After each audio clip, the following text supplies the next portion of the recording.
मोर गोटे सांग मत गोटे थर पचारा तुम ओडिशा एमती कौन अच्छी कि मु कहली आम ओडिशा हूँ ढेंकानाल जिला जो महादेव रही चंद्रशेखर नाम आईटा पूरा आप देखिए। तो चलतु आज देखा तो भिडटा केमती से एरिया दृश्य केमती चलतु जा आम आसी पहुँची जाइए ठीक पहाड़ उपरक पहुँची जाइए गाड़ी मध्यम एवं तापर यू आम दर्शन जर्नी स्टार्ट करवा।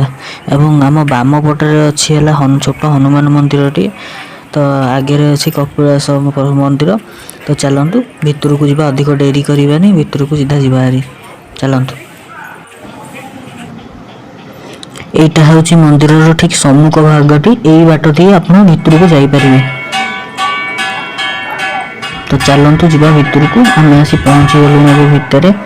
तो देखिपे चारिपटर केमती मंदिर मंदिर घंट कीर्तन आप शुणी पारे ठाकुर कौन से पूजा चलती जो आमको बाहर रहा कहुई। तो आम अपेक्षा कर देखो मंदिर के सुंदर है। तो आप सुंदरता निज आखिरी देखिए तो आहरी आपको अधिक बढ़िया लगे। तो आप जमी जगह आसिक पहुँचते और ठाकुर आशीर्वाद प्राप्ति करूँ। तो चलतु आम अपेक्षा न करी ऊपर जाए बुली आसवा तापर दर्शन करवा।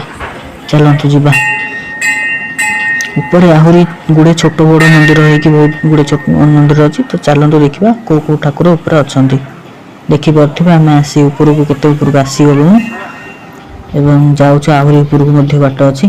तो चलतु जा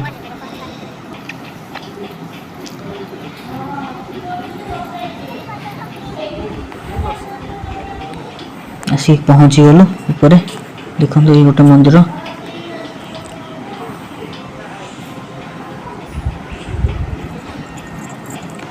जगह किंतु बहुत सुंदर है। आप आसवे ही आप जापर ये जगार महात्म्य कौन।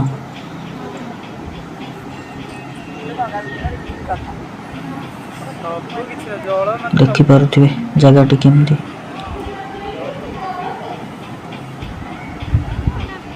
पूरा प्रकृतिर पाददेश ठाकुर विराजमान कर आसतु देखु।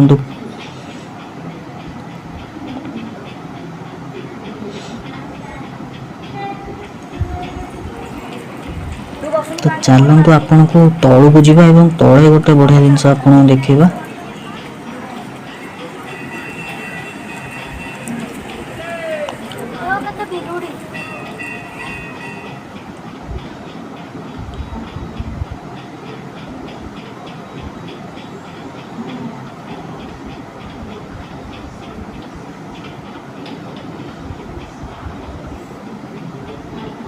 ये गोटे छोट झरणाटे अच्छी। तो देखिपे से झरणार पानी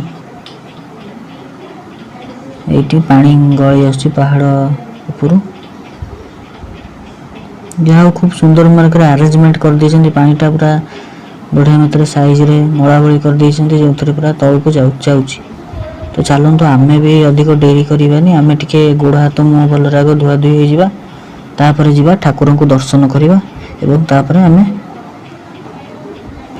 फेरी जा। चलतु टे गोड़ हाथ मुँह भल धुआ धुई हो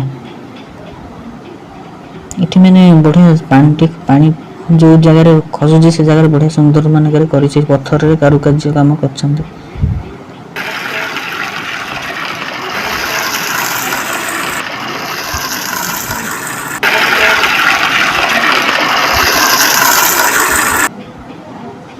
देखिपरतु आपड़ केते सुंदर है जगहटा केवल पहाड़ ही पहाड़ पूरा प्रकृति। तो ये जगह आसतु आप उपभोग करूँ एवं जगार तो आप फोटो बहुत गुड़े उठे पारे सहित जगह को बहुत उपभोग करेंगे ठाकुर आशीर्वाद मुख्यतः प्राप्ति करें। तो आसतु कपिलास थोड़े ठाकुर को दर्शन कर जातु।